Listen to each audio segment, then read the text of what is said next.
I would like to give you an introduction of DeFi, which has been attracting huge attention in the crypto asset industry. I hope this video can help you get a basic idea of what is DeFi.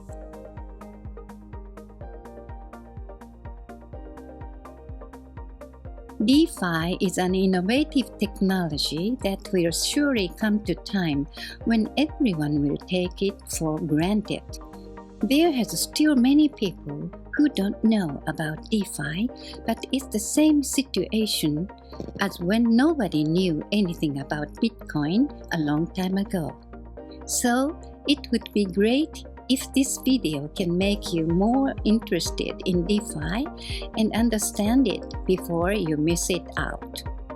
In the crypto asset industry, Bitcoin and ICO bubbles in 2017 have been in the limelight due to the huge amount of returns it has generated. Last year, 2020, was the year of DeFi, where DeFi got a lot of attention as the DeFi-related tokens soared in price and a lot of investors managed to gain great returns.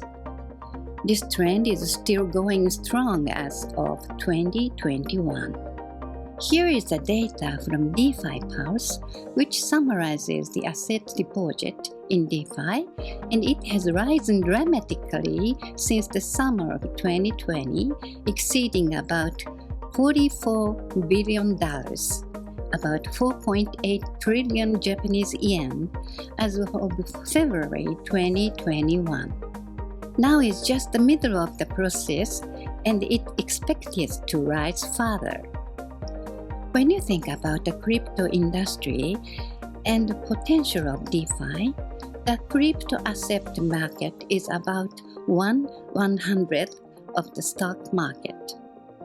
In terms of crypto asset as the whole, DeFi's market is about 1/20th the size of the crypto asset market, which still remains at a relatively small-sized market.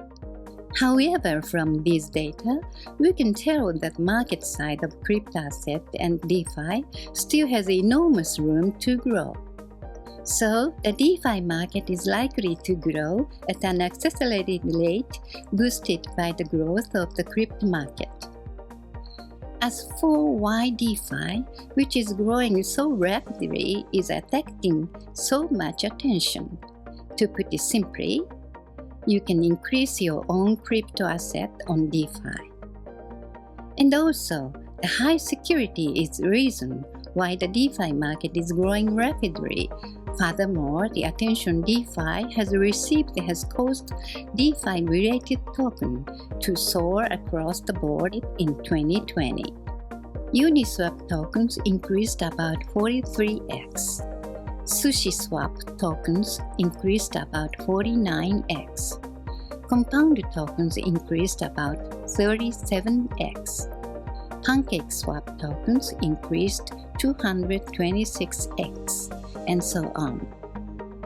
The high level of attention had a significant impact on the token prices associated with DeFi, which means that investors were able to increase their asset with DeFi and also gain a great return on their investment as its price soared.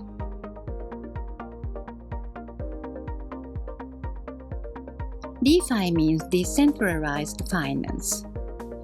It differs from existing banks and exchange it that it is a system that can be operated only by programmed systems and not by people.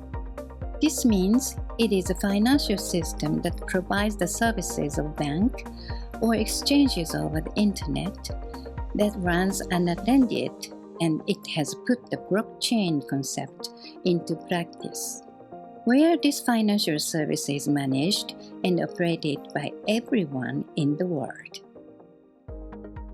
Existing banking and exchange services, for example, first, the typical services include the deposit, where you deposit money and get interest, and loans, where you borrow money and pay interest.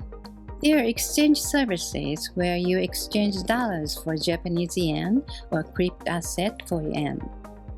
DeFi can easily replace such services, such as we have the famous compound service for deposit and loans, and the Uniswap service for currency exchange.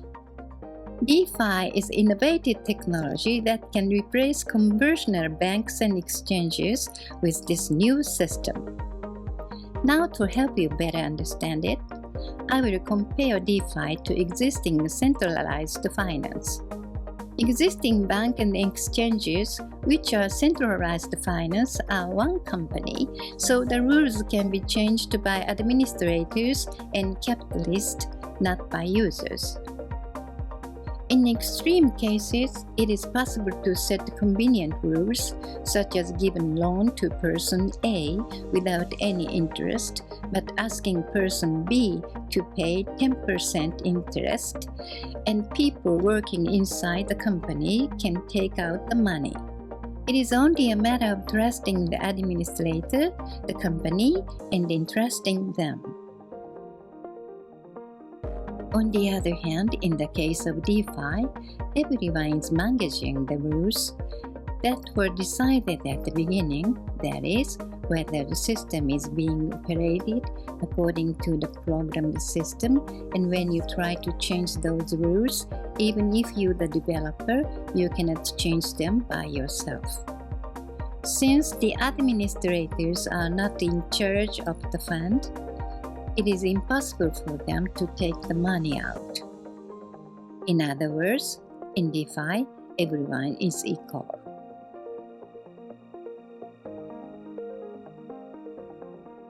In DeFi, the exchanges is called DEX, decentralized exchange. The reason for people's huge attention, the ability to create one's crypto asset, and the high level of security would be easy to understand if you understand the services of the DEX. In the traditional case, first you need to open an account on the exchange and deposit your tokens to that account, and then exchange tokens A and B within the exchange. In other words, you leave the management of the token to the exchange. What this means is that, as in the case of 2018 CoinCheck hack, where names were stolen by hackers, the exchange has the users' funds in their hand, and if it is hacked, all the money will be lost.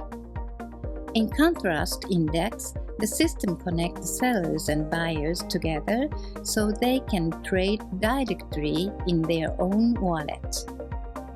The big difference is that you get to manage your own money instead of having it managed by someone else.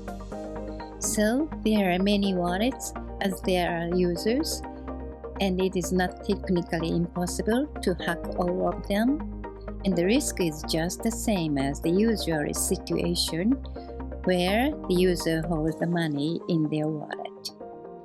This is the reason why the security level is so high. Next is the mechanism to increase one's asset. In DEX, there was a problem that it takes time to conclude the transaction due to the mechanism where users directly trade with each other. Therefore, a mechanism was created when users can temporarily provide tokens to ensure smooth transactions.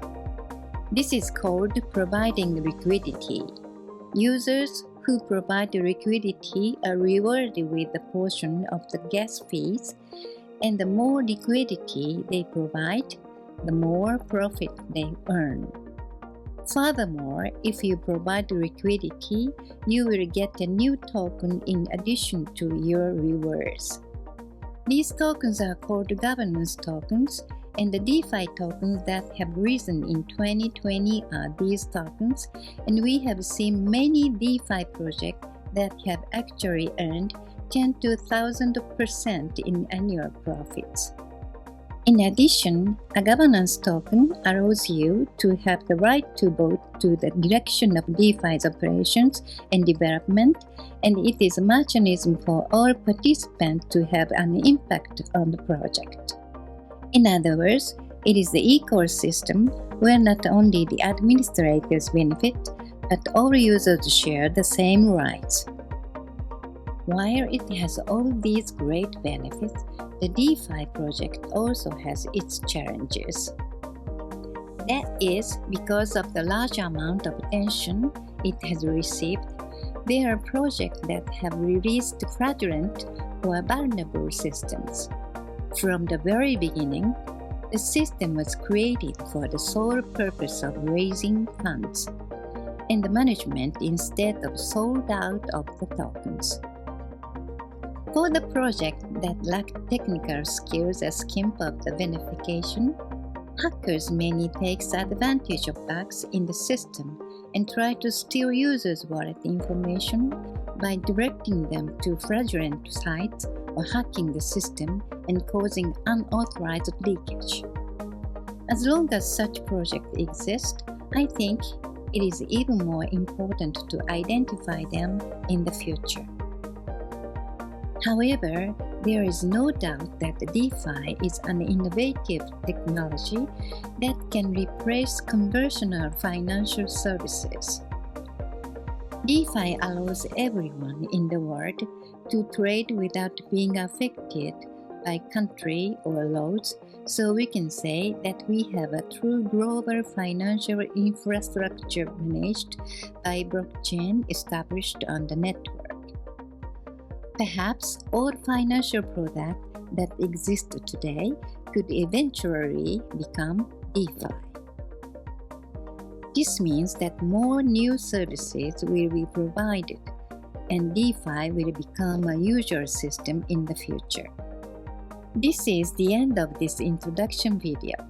I hope this video could be of any help to you.